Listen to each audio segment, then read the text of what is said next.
And as we're talking about the Uruguayan players, and I'll leave this one to you.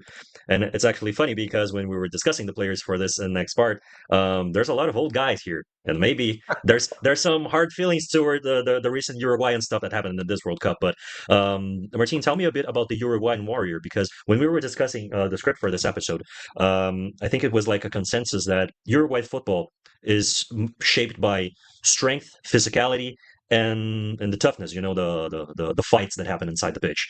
So first of all, who are these guys? Present to us, who are these fine gentlemen on the screen? Sadly, we have to present them. Everybody should know them.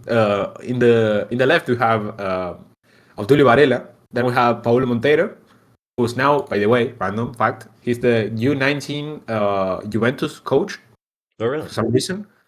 He did like a hell like this guys in the corners. They are like real old guys. Yes. But the guy in the middle, he's a manager right now. Yeah, explain when each of these guys played. What was like their period? Well, the guy on the right, he is Nasasi. I think his name was Jose Nasasi. Jose Nasasi. They are all defenders, and Nasasi played in Uruguay back in the 1924, 1930. Okay. Basically the first ever conquest, international conquest that existed. And then we have Obdulio Varela, who's the captain of the team that went to Maracanã and beat Brazil in 1950. Yeah. So basically, he's not the guy who scored. That's another one, but he was the captain of our team. He was called the boss. He was the guy who ruled the whole team to the final, even though the situation was absolutely in absolute disadvantage for Uruguay. And in the middle, we have Paulo Monteiro, who's a manager. He used to be a defender. He was savage. Like, seriously, check out like a compilation of him like kicking other players. You mean like getting tackles and stuff? Yeah. He was savage at tackles. Like you will realize how football used to be like 20 years, well, maybe a little bit more, like 30 years ago. And it's crazy. Like this guy, he was a madman. Like that face is what I want in the national team right now. Well, I mean, if you said he's managing young U19 Juventus right now. He played in Juventus when he was. Yeah, he did. So he probably played in the same time as Gattuso, right? Gennaro Gattuso. Probably. Yeah, he's a catenaccio kind of player. Okay. Like, yeah. He would like if he was defending Vinicius would be like without a leg right now. yeah. Like yesterday we were talking. Mbappe was like playing around with the Paraguay players who were like about to get eliminated from the World Cup, and I was thinking like, damn, Paulo Monteiro would have like killed Mbappe or something. I don't know. yeah.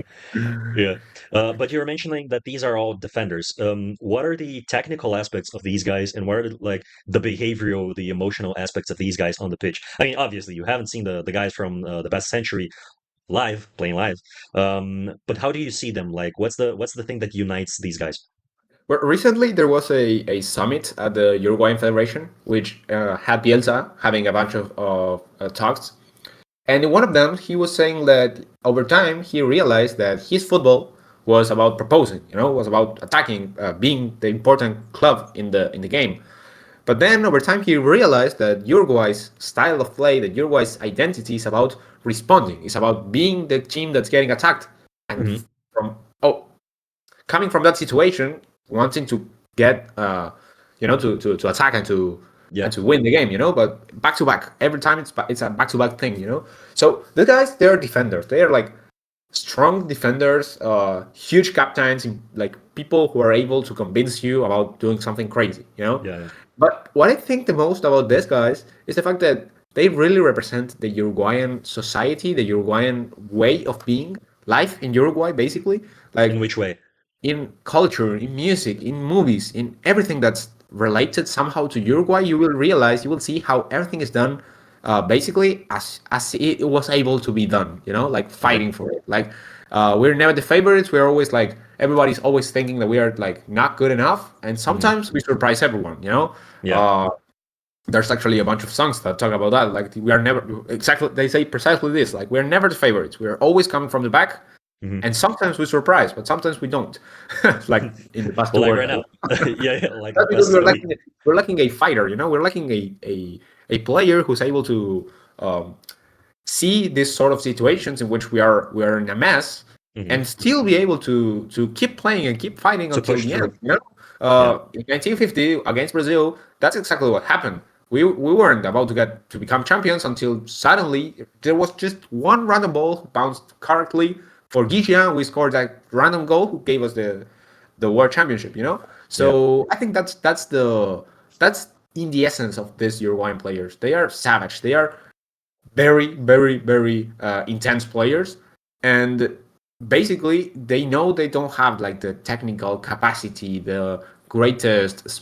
They aren't the smartest players or whatever. But yeah, since they know that, they will do anything to win. So that yeah, means, well, if you're better than me, I'll kick you. I'll do whatever I can in my possession to win because yeah, that's exactly the most important thing.